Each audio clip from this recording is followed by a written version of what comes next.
بلاول بھٹو اور ان کی جو کلوز فیملی ہے ان کی صداقت اور ان کی امانت پہ بڑے سوالیہ نشان ہیں۔ انہوں نے جن باتوں کا ذکر کیا اور یہ ناکام کوشش کی کہ وہ کسی طرح سے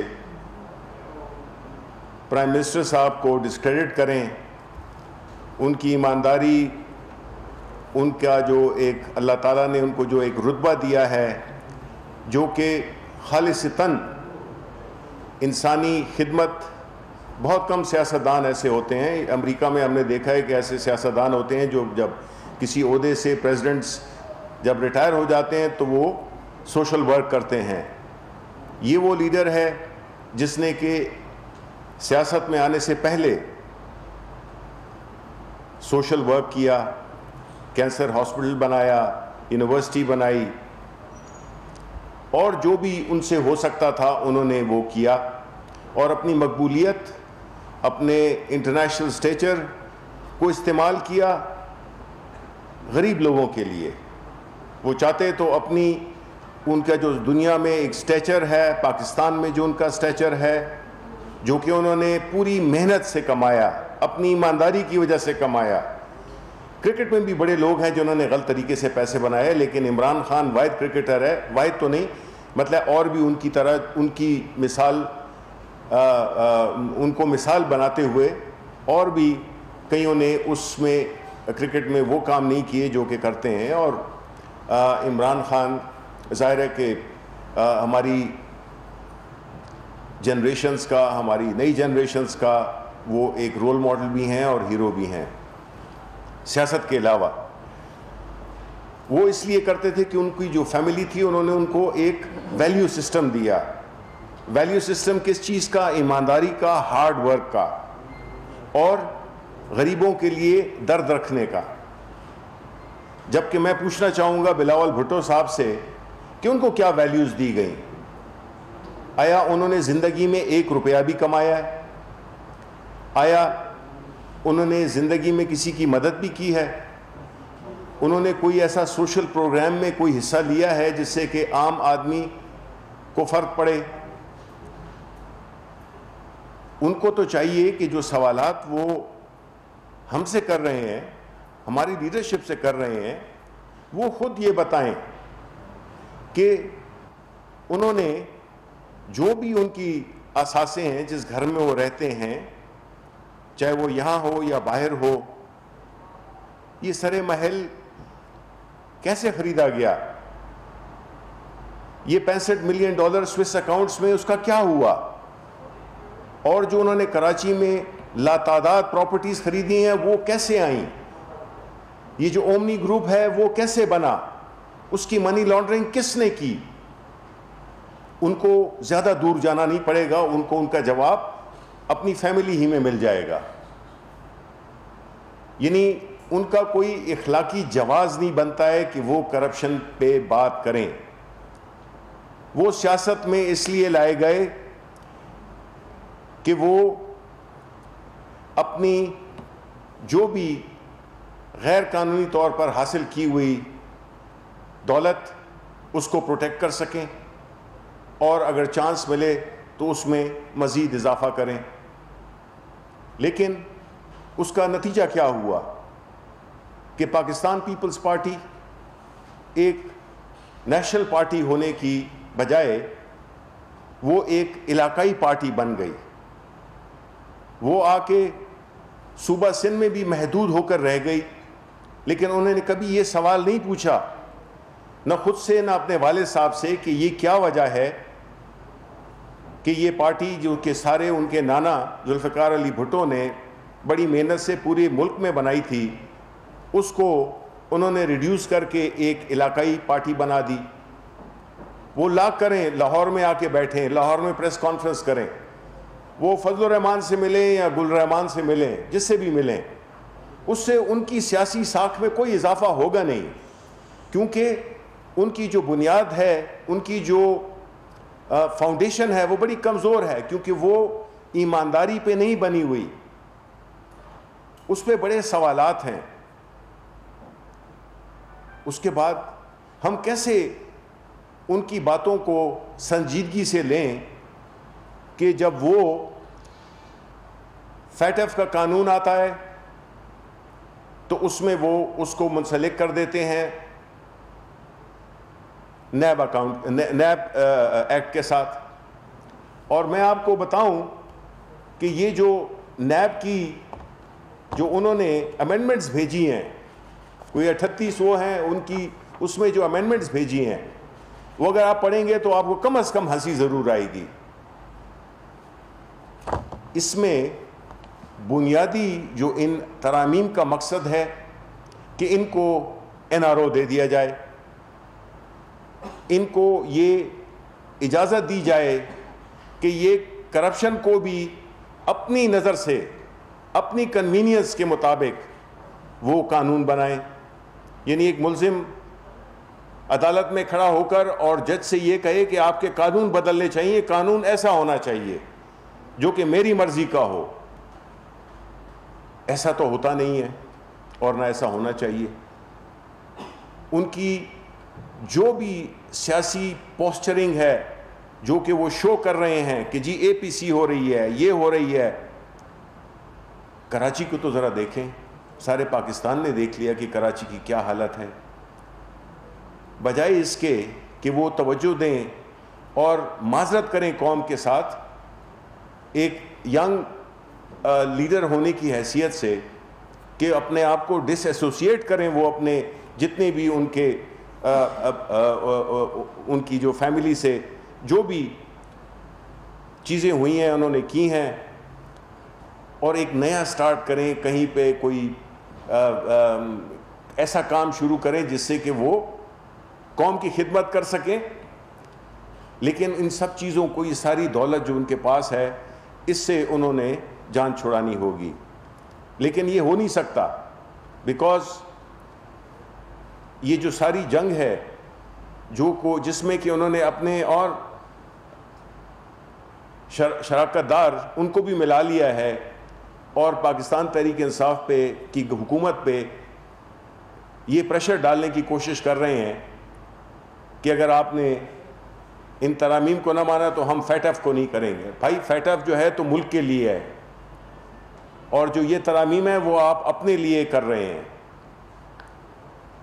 پاکستان تحریک انصاف اور پرائم منسٹر عمران خان کبھی بھی ان کی بلیک میلنگ میں نہیں آئیں گے, کیونکہ ایک تو ان کا سیاسی وزن نہیں ہے, ایک علاقائی جماعت ہے, وہ ایک ایسی جماعت سے ہم کلام ہے کہ جو کہ پورے ملک کی پاپولر جماعت ہے, اور وہ ہے PTI. تو ان کو میں یہ کہنا چاہتا ہوں کہ یہ ان کو NRO نہیں ملنے والا. وہ لاکھ کوشش کریں ان کو NRO نہیں ملے گا, اور یہ جو ترامیم انہوں نے دی ہیں یہ ردی کی ٹوکری میں ڈالی جائیں گی. یعنی ان میں سے ایک میں آپ کو اگر بنا دوں کہ اگر 1 ارب سے کم کرپشن ہو تو وہ نہیں کنسیڈر کی جائے گی. میں آپ کو ایگزیکٹلی پڑھ بھی سکتا ہوں کہ انہوں نے کرپشن کی نئی تشریح کی ہے, کرپشن کو انہوں نے نئے طریقے سے ڈیفائن کیا ہے. میں اس کے پروگرام کے بعد بھی آپ کو دکھا سکتا ہوں, because یہ کافی پیپر ہیں, انہوں نے کافی امینڈمنٹس دی ہیں, تقریباً بالکل قانونی بدل ڈالنے کی انہوں نے کوشش کی ہے. تو یہ اپنے صوبے میں اگر اپنے جو ایڈوائزرز ہیں اگر ہماری تقلید کریں, وہ جس طرح کے پرائم منسٹر عمران خان نے اپنے تمام معاونین اور SAPMs کو کہا کہ وہ اپنے اثاثے ڈکلیئر کریں, جو کہ کیے انہوں نے, تو اس کو بھی انہوں نے ناکام کوشش کی اس کو کنٹروورشل بنانے کی.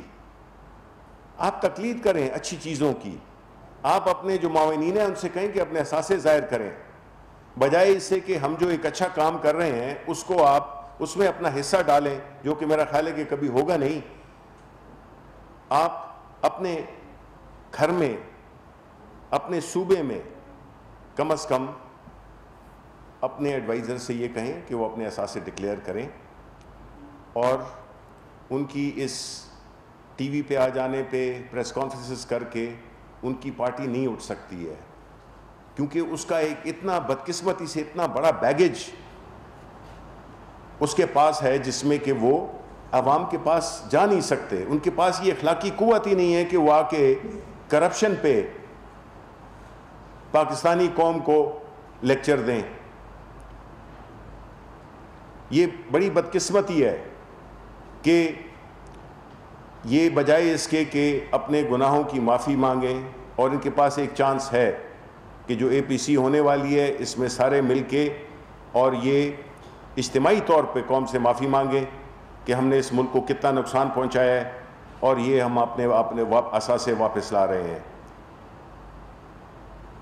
پاکستان تحریک انصاف کی حکومت پرائم منسٹر عمران خان کی لیڈرشپ میں اپنی جو بنیادی ہماری سیاست کا جو محور ہے، احتساب ہے، اکاؤنٹیبلٹی ہے، اس میں وہ نہ اپنی پارٹی کے لوگوں کو چھوڑیں گے اور نہ دوسروں کو چھوڑیں گے.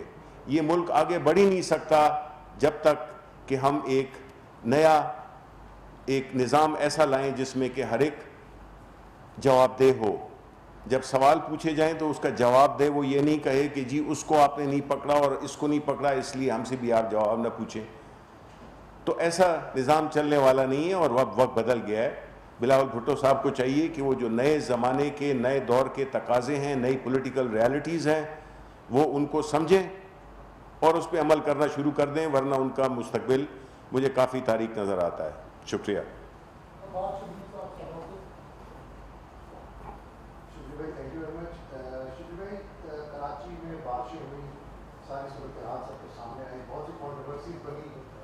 ٹویٹ کے ذریعے بھی سعید غنی اور بلاول بھٹو کی طرف سے بہت سی کانٹروورسیز بنی، لیکن ابھی بھی بلاول جو ہیں وہ اپنے وزیروں کو ڈیفینڈ کر رہے ہیں، سعید غنی کو بھی مکمل ڈیفینڈ کر رہے ہیں کہ وہ غلط بھی ہیں تو میں ان کے ساتھ کھڑا ہوں. کیا وجہ ہے حکومت کی، کیوں اسپیسیفک پوائنٹس کی طرف، ایشوز کی طرف وہ بات نہیں کر رہے؟ نہیں، وہ اس لیے کہ وہ جب شریک جرم ہوں تو وہ پھر آپ کو اپنے ایسے لوگوں کا ایک خاص ایک وہ ہوتا ہے، جس طرح کہ ہم نے یہ دیکھا ہے کہ بدقسمتی سے یہاں پہ ایک کلچر اور ایک بات کی جاتی ہے. وہ یہ کہتے ہیں کہ جی زرداری کھاتا بھی ہے اور کھلاتا بھی ہے.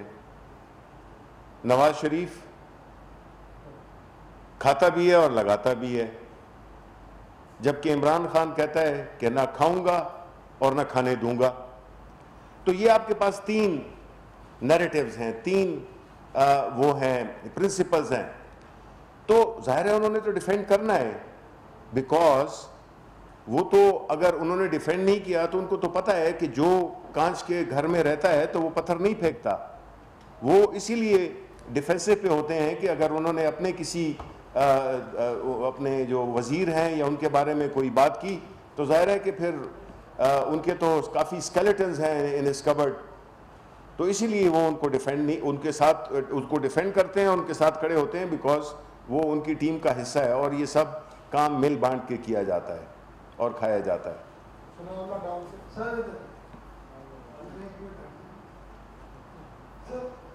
کل سے ایک اور کنٹروورسی بھی کھڑی ہے کہ دو جو معاملے خصوصی ہیں ان کے استعفے کے حوالے سے آپ کے کچھ وزیروں نے بھی کل کہا کہ ان سے استعفیٰ لیا گیا. اگر ان سے استعفیٰ لیا گیا تو یہ قوم کا حق ہے کہ بتایا جائے کہ ان پر کیا الزامات ہیں، یہ پلیز کریں. دیکھیں جی، یہ آواز جہاں تک کہ استعفوں کا تعلق ہے، ابھی قبل از وقت ہوگا میں یہ اس کا اعتراف کروں گا کہ کسی کے بارے میں جب تک کہ ایک پوری تفصیل سے ایک وجہ پتہ نہ ہو تو اس کے بارے میں بات نہیں کرنی چاہیے. میں اسی زمرے میں آتا ہوں کہ مجھے میری مصروفیت کہہ لیں یا جو بھی وجہ کہہ لیں، اس میں ان کی جو استعفوں کی وجہ ظاہر ہے کہ دیکھیں جی، ایک چیز ہے اگر حکومت میں سے کوئی وزیر میرے سمیت اس کو تبدیل کیا جاتا ہے یا ہٹایا جاتا ہے، اس میں دو تین وجوہات ہو سکتی ہیں. ایک وجہ یہ ہو سکتی ہے کہ وہ جو کام اس سے ایکسپیکٹڈ تھا وہ اس طرح سے نہیں کر پایا، نمبر 1. نمبر 2 کہ ان کی جو ان کے بارے میں جو کوئی اگر بات ہو، ان کی انٹیگریٹی کے بارے میں کوئی بات ہو تو اس کو ایک اور وجہ ہو سکتی ہے. اور تیسری وجہ یہ ہو سکتی ہے کہ اگر آپ کے پاس کوئی اس سے بہتر، اگر آپ اپنے کسی ایم این اے کو یا کسی اس کو لانا چاہتے ہیں تو ریکویسٹ کی جاتی ہے کہ جو ایڈوائزر ہوں یا کوئی بھی کھلاڑی ہو اپنی ٹیم کا، اس کو آپ آگے اس کو کہہ سکتے ہیں کہ جی آپ نے کام کیا، بڑا اچھا کیا، اور اب جو ہے تو ہم چاہتے ہیں کہ ہم اپنے کسی اور پارلیمنٹیرین کو اس جگہ پہ یا کسی اور شخص کو ہم لا سکیں. میری بات کا آپ بالکل یہ نہ لکھیے گا because you have to be very careful. میں نے آپ کو دیے ہیں کہ یہ وجوہات ہو سکتی ہیں اور ان میں سے ایک ہی وجہ ہو سکتی ہے، اس میں سے کوئی چوتھی وجہ نہیں ہو سکتی ہے. تو پلیز آپ یہ نہ لکھیے گا. یہ سارے جو بھی یہ 2 تھے یہ ہمارے کولیگز بھی تھے اور اپنی فیلڈ میں انہوں نے بڑی محنت کی ہے. تو میں نہیں چاہوں گا کہ اس کو مسکنسٹرو کیا جائے کہ ان کو خدا نہ خواستہ کسی انٹیگریٹی کی ایشو پہ ہٹایا گیا ہے. تو یہ 2-3 وجوہات ہو سکتی ہیں ان میں سے. اور پھر پرائم منسٹر کا یہ پریروگیٹو ہے کہ وہ اپنی ٹیم کو کسی وقت تبدیل کریں، کسی کو ہٹائیں، کسی کو رکھیں. تو یہ ان کا وہ ہے. شبیر صاحب، یہ آپ نے جو کچھ آپ نے کہا ہے اس کا ایک منٹ، یہ جس طرح آپ نے فرمایا کہ یہ وجوہات ہو سکتی ہیں، مگر اصل وجہ اگر آپ نے اس کو اگر آپ ڈینائی کرتے ہیں یا جو بھی، یہ ڈیول نیشنل والا جو معاملہ تھا، اگر انہوں نے ڈیول نیشنل معاملے پہ اگر اس چیز پہ استعفیٰ دیا ہے، چونکہ وہ پاکستانی شہریت نہیں چاہتے، وہ چاہتے جو جہاں کی کو کینیڈین ہے یا جو امریکن ہے جو بھی ہے، اگر وہ یہ کرتے تو یہ بہتر نہیں ہوتا کہ آپ کی پارٹی کے لیے بھی اور عمران خان صاحب کے لیے بھی کہ وہ ڈیول نیشن اس کو چھوڑ کے پاکستانی بنتے اور پاکستانی جو اپنا ان کا جو پیسہ یہ جو بھی ہے وہ پاکستان میں لاتے، یہ بہتر اس کا وہ نہ ہوتا. دیکھیں یہ بات تو ہمیں نواز شریف صاحب سے اور اپنے آصف زرداری سے اور جتنے سیاسی لیڈران جن کے اثاثے باہر ہیں ان کو بھی چاہیے کہ وہ واپس لائیں، کیونکہ وہ بہت زیادہ اثاثے ہیں. یہ لوگ اپنے والنٹیئر کر کے اور اپنی فیلڈز میں ان کا ایک نام ہے، انہوں نے کام کیا ہوا ہے یا کام کیا ہوا تھا جس کی بنیاد پہ ان کو رکھا گیا. اب یہ ہر ایک کی اپنی مرضی ہے، اس کی اپنی حقیقتیں، ان کی اپنی ریالٹیز ہیں، ان کی اپنی وہ ہیں سچویشنز ہیں جس کی بنیاد پہ وہ فیصلہ کریں کہ وہ شہریت پاکستان کی رکھتے ہیں یا کسی اور ملک کی رکھتے ہیں. قانون میں جہاں تک معاونین کا تعلق ہے وہ ان پہ یہ قدغن نہیں ہے. فی الحال قانون میں یہ اس طرح کی بات ہے. تو کوئی غیر قانونی کام پی ٹی آئی حکومت نے نہیں کیا. تو اب اگر کسی وجہ سے بھی اس بات کو اٹھایا جا رہا ہے تو ظاہر ہے کہ لیجسلیشن ہو اور اس کے مطابق پھر کلیئرٹی آ جائے. لیکن اس وقت جو ہے تو یہ کوئی کنڈیشن نہیں ہے. منسٹر صاحب، جب بھی ہم نے پارلیمنٹ میں دیکھا ملکی مفاد کی جو قانون سازی اور اپوزیشن نے حکومت کا ساتھ دیا، سروس چین کی ایکسٹینشن سے لے کر آج بھی جو آپ نے بل پاس کیے اور اس کا برملا اظہار نہیں کیا آج سینٹ میں جو تقریر کی ہے وزیر خارجہ نے. لیکن دوسری طرف ہم دیکھتے ہیں کہ آپ کے بیانات یا راج صاحب کے بیانات بالکل وزیر خارجہ کی تقریر سے برعکس ہوتے ہیں. تو وہ اپریشیٹ نہیں کیا جا رہا ان چیزوں کو جس میں ملکی مفاد میں اپوزیشن آپ کو ساتھ دیتی ہے. ساتھ یہ بتا دیجیے گا کہ جو کل ریزگنیشن ہوا ہے، دونوں ٹویٹس میں لکھا تھا کہ ہم وزیر اعظم کی پرسنل دعوت پر اپنی نوکریاں چھوڑ کر پاکستان کام کرنے آئے تھے. جی تو اگر وہ لوگ کسی مالیاتی اسکینڈل میں ملوث ہوتے ہیں تو کیا وزیر اعظم کی ذمہ داری بنتی ہے، وزیر اعظم کو ذمہ داری قبول کریں گے؟ دیکھیں، آپ کا جو پہلا سوال تھا جس میں کہ آپ نے کہا کہ وزیر خارجہ صاحب کی جو تقاریر ہیں، دیکھیں ہر شخص کا اپنا ایک اسٹائل ہوتا ہے، ایک وہ ہوتا ہے. ہم سب مختلف لوگ ہیں. وزیر خارجہ صاحب چونکہ ڈپلومیسی میں ڈیل کرتے ہیں، وزیر خارجہ ہماری پارٹی کے وائس چیئرمین ہیں اور وہ اس کو انٹرنیشنل کانٹیکس میں، فیٹف کے کانٹیکس میں وہ کر رہے تھے بات. لیکن جہاں تک ہمارا تعلق ہے، ہم تو دیکھیں ہم تو اس کے بارے میں بڑے کلیئر ہیں کہ اگر ایک چیز، چونکہ اس کا تو میں ذاتی گواہ ہوں کہ جب یہ میٹنگ شروع ہوئی تھی پارلیمنٹری کمیٹی کی جس میں کہ یہ FATF کے لاس کے بارے میں ہم نے بات شروع کی تھی تو پہلے 5 منٹ میں یا 3 منٹ میں اپوزیشن کی طرف سے یہ ڈیمانڈ آئی کہ جی جو نیب کا جو وہ ہے امینڈڈ بل ہے وہ کدھر ہے. تو ظاہر ہے کہ ہم نے کہا کہ یہ تو نہیں ہے اس وقت ہم FATF کو ڈسکس کر رہے ہیں. تو ان کی اس سے وہ اٹھ گئے اور انہوں نے کہا کہ جی ہم دونوں کو اکٹھا دیکھیں گے. یہ آپ ریکارڈڈ چیز ہے, یہ نہیں ہے کہ میں کوئی پولیٹیکل پوائنٹ سکورنگ کر رہا ہوں. تو اس سے ہمیں یہ احساس ہوا کہ یہ اس کو استعمال کرنا چاہتے ہیں. دیکھیں تقریر تو وہی ہے یا بات کرنی تو وہی ہے جو کہ فیکٹ ہو. اگر آپ سمجھتے ہیں کہ کوئی بات جو اگر سچی ہے وہ تلخ لگتی ہے تو بی ایٹ, ہم تو کریں گے, کیونکہ بات تو سچی کرنی چاہیے. بیکاز ہم آئے سیاست میں اسی لیے ہیں کہ ہم نے اس ملک میں کم از کم جو ہمارا حصہ بنتا ہے, اپنے حصے کی جو ہم نے شمع جلانی ہے وہ تو ہم جلائیں.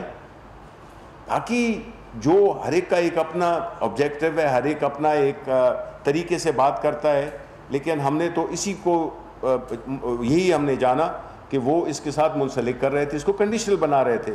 تو ہمیں ظاہر ہے ہم پروٹیسٹ تو اس بات پہ کریں گے کہ جی ہم ملکی مفاد کو دیکھیں گے, یہ ذاتی مفاد کو دیکھ رہے ہیں. یہ فرق ہے. اور دوسرا آپ کا پارٹ جی دیکھیں میں آپ کو بتاؤں کہ اس میں کوئی شک نہیں ہے کہ ظاہر ہے کہ پرائم منسٹر صاحب نے ان کو بلایا ہوگا تبھی تو وہ کیبنٹ میں آئے یا اس منصب پہ فائز ہوئے.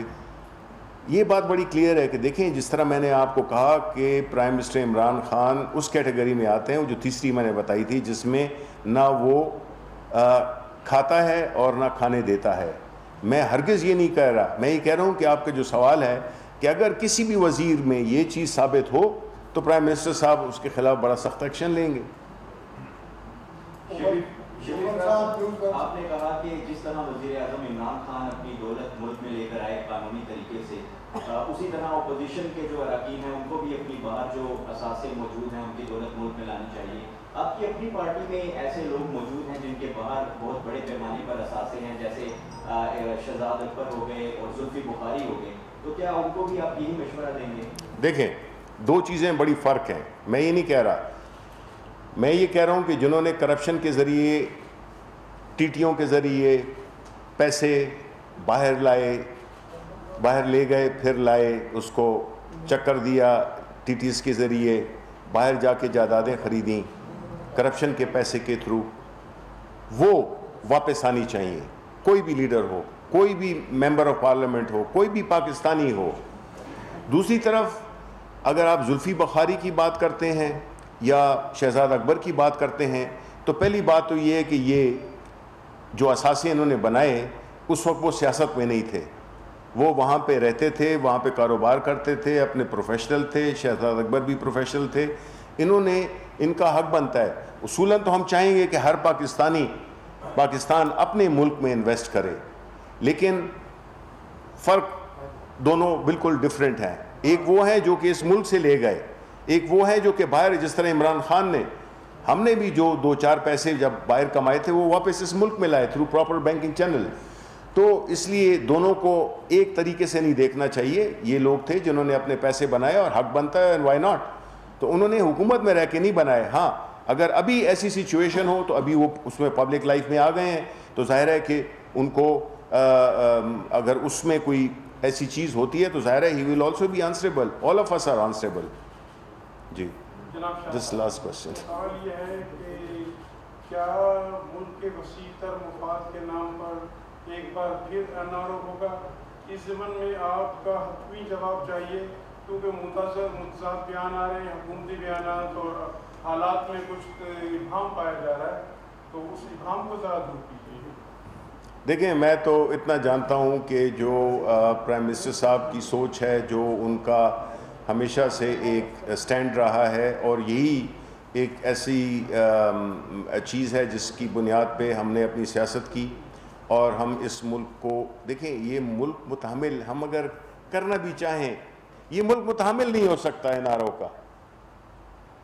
کسی بھی صورت میں اس ملک نے بیٹھ جانا ہے خدا نخواستہ. اس لیے جو NRO ہے یہ تو آؤٹ آف کوشچن ہے. دوسری بات کہ میں یہ چاہوں گا اس سے پہلے کہ مجھے کوئی اور سوال آئے، یا میرا خیال ہے ہو گیا ہے، آپ لوگوں نے بھی اپنے اپنے شہروں میں جانا ہوگا، عید آ رہی ہے، تو میں یہاں پہ ایک کیا کہتے ہیں سوشل ایک میسیج دینا چاہوں گا کہ دیکھیں عید آ رہی ہے، آپ نے دیکھا ہے کہ ماشاءاللہ کورونا کو کافی کنٹرول کر لیا گیا ہے، لیکن یہ کنٹرول بالکل آؤٹ آف کنٹرول ہو سکتا ہے اگر ہم احتیاط نہ کریں۔ آپ کے جو دیکھنے والے ہیں ان سے ہماری اپیل ہے، ریکویسٹ ہے کہ اس کو یہ ایک ہفتہ یا 4-5 دن اس میں یہ قربانی دیں کہ وہ گھروں سے باہر نہ جائیں، SOPs فالو کریں اور کوئی غیر ذمہ داری کا ثبوت نہ دیں، کیونکہ پچھلی عید میں بھی ہمیں بڑی اونچی قیمت ادا کرنی پڑی، اور اب جب کہ چیزیں کنٹرول میں ہیں تو اگر ہم نے اس میں اگر غیر ذمہ داری کا ثبوت دیا، ہم نے وہ SOPs فالو نہ کیے جو کہ ہمیں کرنے چاہیے، تو ہمیں پھر یہ اسپائک پھر دوبارہ آ سکتی ہے، اور وہ پھر کب تک چلتی ہے۔ اس لیے بڑا امپورٹنٹ ہے کہ ہم اس جو ہمیں بتائی گئی ہیں، جو SOPs بتائے گئے ہیں، جو احتیاط بتائی گئی ہے، اس میں گھروں پہ رہیں اور زیادہ ملیں نہیں اور کوشش کریں، تو انشاءاللہ میں کہتا ہوں کہ آپ پھر اگست کے مہینے کے بعد پھر آپ انشاءاللہ ہم دوسری طرف ہوں گے۔ سر آپ نے بڑی یقین دہانیاں کرائی تھی میڈیا کے حوالے سے، عید آ گئی ہے، 50% لوگ تو فارغ ہو چکے ہیں، آپ یہاں حال دیکھ رہے ہیں، اور یہ انشاءاللہ اگر یہی حالت رہی تو 6 مہینے بعد یا کوئی پتہ نہیں۔ خدا نہ میری بات سن لیں، ابھی بھی روزانہ کی بنیاد پہ عید سے 2 دن پہلے بھی ابھی پچھلے 1 ہفتے کے دوران 8 چینل سے لوگ نکالے گئے ہیں، اور بے دردی سے کوئی قانون نہیں ہے، لوگ آتے ہیں ڈیوٹی پہ، کئی لوگ مر چکے ہیں، آپ کو بھی پتہ ہے، ہارٹ اٹیک ہو چکے ہیں، اور ابھی بھی صورتحال ہے، لوگ تو کوئی بھی عید منانے کون جائے گا؟ تو آپ ایز اے انفارمیشن منسٹر اس ورکر جو میڈیا ورکرز ہیں یا جرنلسٹ ہیں ان کے تحفظ کے لیے ہم 2 سال سے رو رہے ہیں، یقین دہانی بہت ہوتی ہے لیکن کوئی بات نہیں سنی جاتی۔ نہیں، میں آپ کو دیکھیں، میں آپ کو بتاؤں، دیکھیں سوال ایک ہی ہے۔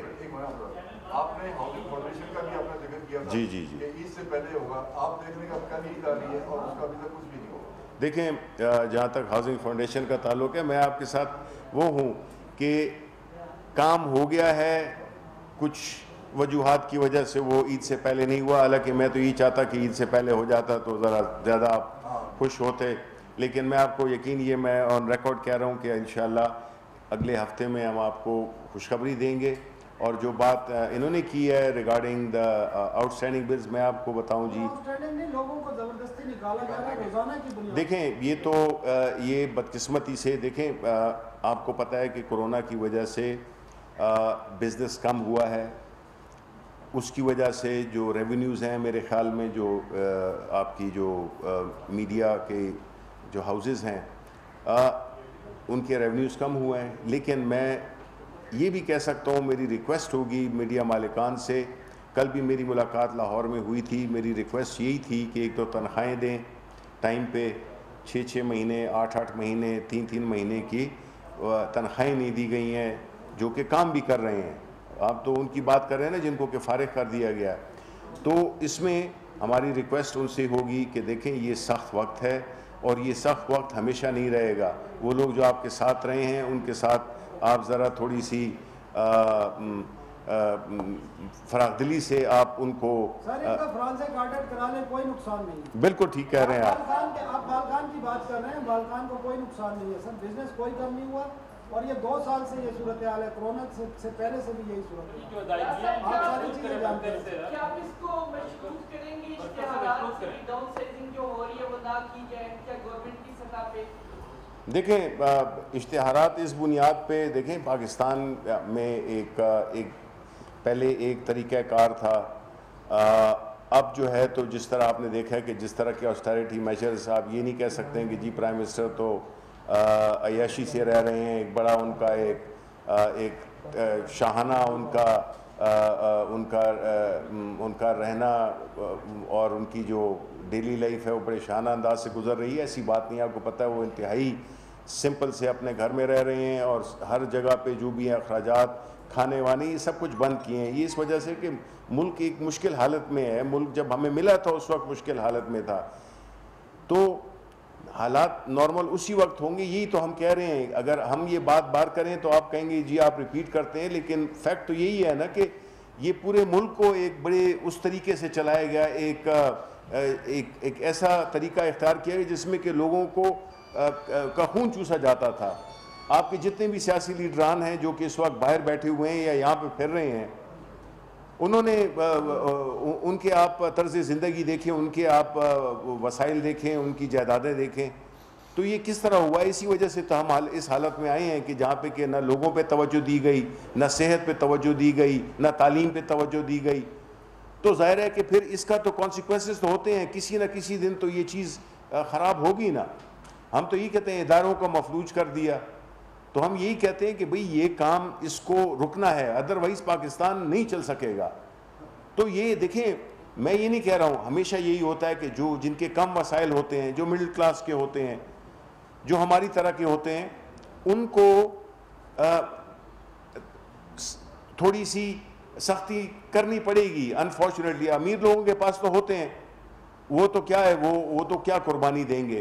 قربانی انفارچونیٹلی ہم پورے پاکستانیوں نے دینی ہے کہ اگر ہم نے اس ملک کو ایک خاص سسٹم سے ہم دوسری سسٹم کی طرف لا رہے ہیں, تو اس میں کچھ سختیاں تو ہوں گی, کچھ مشکلات تو ہوں گی. وہ طے ہم کر لیں تو میرا خیال ہے کہ ہم ایک بہت ایک مضبوط مستقبل کی طرف دیکھ رہے ہوں گے. نہیں جی, دیکھیں اشتہارات تو جو بھی ہوتے ہیں ظاہر ہے حکومت اخباروں کے ذریعے دیتی ہے. اب کوئی یہ تو نہیں کرتے ہیں کہ جی ہم کسی ویب سائٹ پہ ڈال دیں. اشتہارات تو ہو رہے ہیں. اب وہ الگ بات ہے کہ شاید اس طرح کی اشتہارات نہیں دیے جا رہے جس طرح کے پچھلے ادوار میں دیے جاتے تھے, جس میں کہ صرف میڈیا کو وہ کرنے کے لیے کافی فنڈز تھے. تو ہم تو اس ملک کے جو ریسورسز ہیں اس کو بڑی سوچ سمجھ کر خرچ کرنا چاہتے ہیں, بیکاز ہم ایک غریب ملک ہیں, ہم پہ بہت زیادہ قرضے ہیں, ہم یہ افورڈ ہی نہیں کر سکتے. یہ نہیں ہو سکتا کہ اگر ہمارے پاس پیسہ نہیں ہے اور ہمارا طرز زندگی وہی ہو جو کہ ایک پراسپرس ملک میں ہوتا ہے. ظاہر ہے بدقسمتی سے ہمیں, لیکن یہ ہے کہ ہمیں یہ جو انویسٹمنٹ ہے وہ لوگوں پہ کرنی ہے, لوگوں کو سکلز پہ کرنی ہے, تعلیم پہ کرنی ہے, صحت پہ کرنی ہے, اور کم از کم یہ کرنا ہے کہ ہم نے اس ملک کے وسائل کو ضائع نہیں کرنا, اور جو جدھر ہم اس کو لگائیں وہ جو ہے تو ایک مثبت طریقے سے لگائے جائیں, لگانا برائے لگانا نہ ہو.